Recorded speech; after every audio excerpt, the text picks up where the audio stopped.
എന്തായാലും ഇന്ന് നമ്മുടെ ബോസേട്ടൻ ഈ ഒരു പവർ ടീമാർക്ക് നല്ലൊരു പണി കൊടുക്കാൻ തന്നെ പോവുകയാണല്ലേ.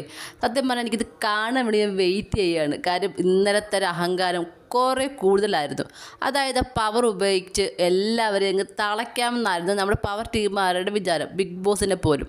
അതവിടെ ബിഗ് ബോസ് പണി കൊടുത്തു. ബിഗ് ബോസിൻ്റെ അടുത്ത് ആരുടെയും പണി നടക്കത്തില്ല. ഇവിടെ ബിഗ് ബോസ് ആണ് ഗെയിം മാസ്റ്റർ. അതുകൊണ്ട് തന്നെ ബിഗ് ബോസിൻ്റെ അടുത്ത് അവിടെയുള്ള ആരുടെയും ഒരു പരിപാടി നടക്കത്തില്ല. ബിഗ് ബോസിനോട് ആജ്ഞാപിച്ച് ഡോർ അടക്കി എന്ന് പറഞ്ഞ പവർ ടീമുകാർ ലാസ്റ്റ് ബിഗ് ബോസിൻ്റെ കാല് പിടിക്കേണ്ട അവസ്ഥ വന്നിരിക്കുകയാണ്. എന്താണിതില്ലേ, എന്ത് വിധി ഇത്, വല്ലാത്ത ചതീത്. എന്തായാലും ഓർക്കാപ്പുറത്ത് നമ്മുടെ സിബിൻ്റെ തലക്കിട്ട് നല്ലൊരു അടി തന്നെയാണ് ബിഗ് ബോസ് കൊടുത്തിരിക്കുന്നത്. ബിഗ് ബോസ് കുറച്ചൊരു അഹങ്കാരം കുറയ്ക്കുക എന്ന് തന്നെയാണ് ഇതിലൂടെ മെഷർ ചെയ്യുന്നത്. കാര്യം കയറി അങ്ങ് എക്സ്ട്രീം ലെവലിൽ പോകുന്നുണ്ട്. അപ്പം കുറച്ചൊന്ന് കുറയ്ക്കും മോനെ എന്നാണ് നമ്മുടെ ബോസേട്ടൻ പറയുന്നത്.